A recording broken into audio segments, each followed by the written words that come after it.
Welcome to Drahbarni Man, episode 12. Okay, so today I am going to re-bless a pendant belonging to someone who's working on a case at the moment with some quite dark entities involved. What I want is for this pendant to be blessed so that the person dealing with this case has clarity of mind and starts trusting her own instinct as well as those around her that have always helped guide her. So what I've done for this, guys, so we've got the candles lit, I've got the altar lit, I've called the corners as you normally would.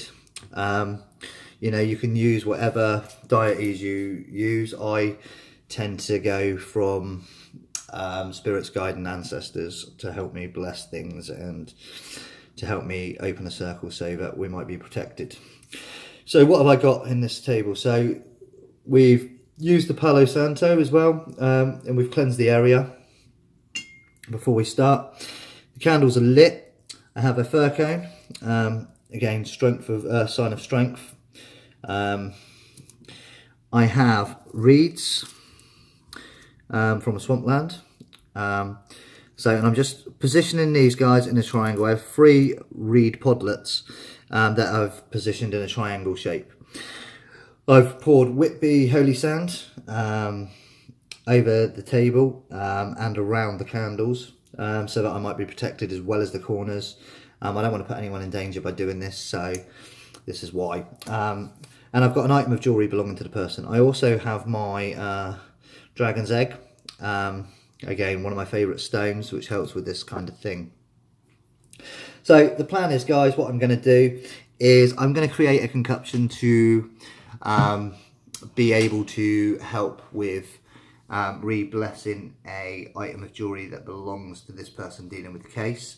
I also want to empower the person she's helping, because the person she's helping is playing the victim, and as we know, you want anything done, the first step is to help yourself. So what I've got here, so to represent the person who's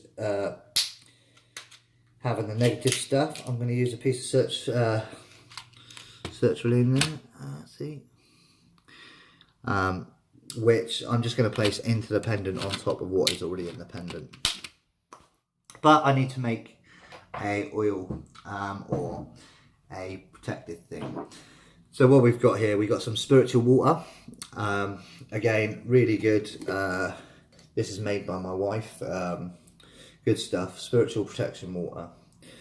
So we're going to add a little bit in there. If you want ideas on this, guys, go across to Anuki Witch and you can see how to make spiritual protection water. We've used it on many paranormal investigations and it's really good stuff. Also, we got some Whitby holy water. Again, guys, holy water can be sourced from anywhere where there's naturally running water. This is collected from the beach at Whitby. Whitby being a powerful place to myself, the holy water is collected from the waves, and as the water comes in, that's when you're collecting it, not when it goes out. So it brings in positivity and it takes out negativity, which is what we want.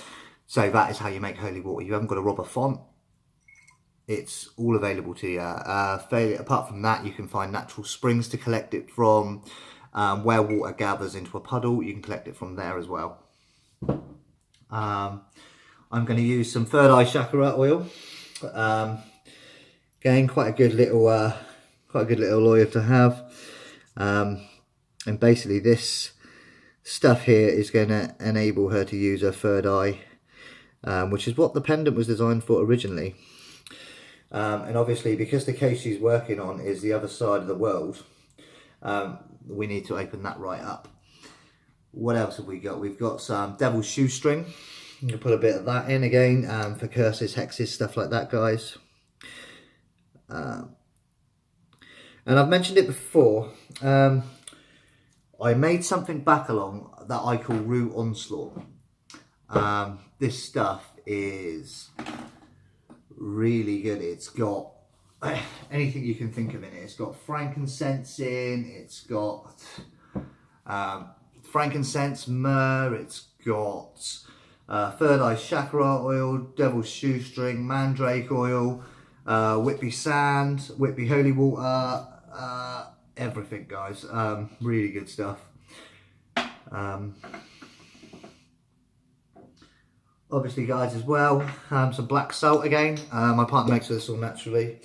So we're going to use a little bit of black salt in there as well, again, for the whole protection thing. To stop her being messed with when she's trying to help this person out. And the Rue Onslaught, guys, like I said, is... Here is the Rue Onslaught. It's this beautiful colour here. As you can see, it's got some devil's shoestring in it. It's got some wheat in it. It's got holy water in it. It's got sand in it. It's got Whitby crab in it.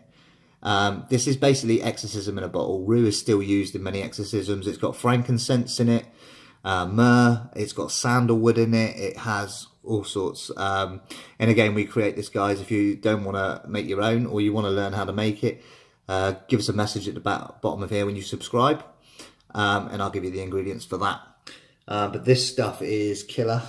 Like I said, it's an exorcism in a bottle, really.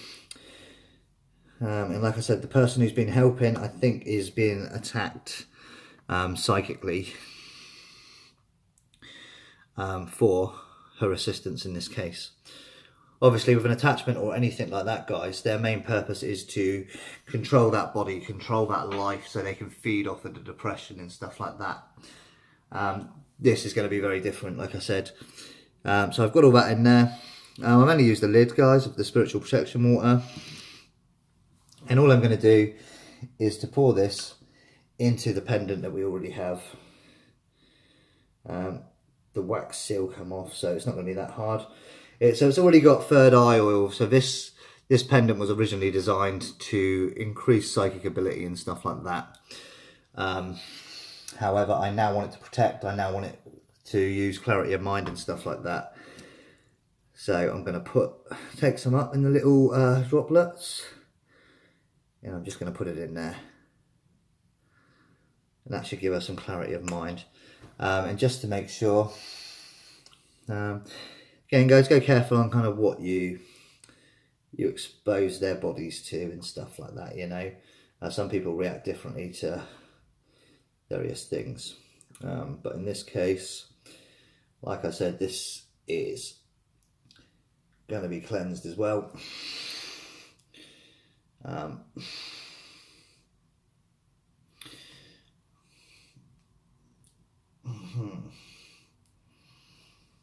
Originally it was purple in colour. It's got some stains in there already. And now, so I'm going to set my intention, guys, and that intention, again, I'm going to set it 7 times. We know that's my favourite number. So, spirits, guides and ancestors, I ask that you bless this pendant and enable clarity of mind whilst dealing with this case, and empowerment for the lady involved.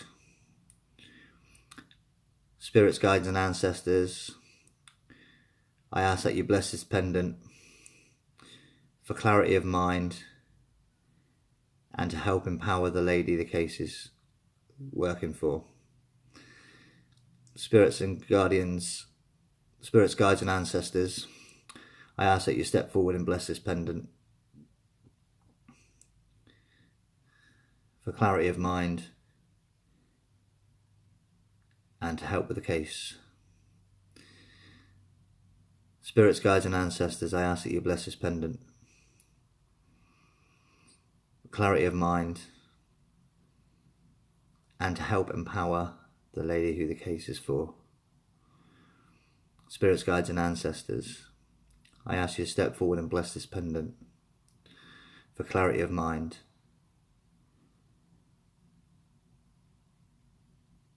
and to help the girl in the case be empowered.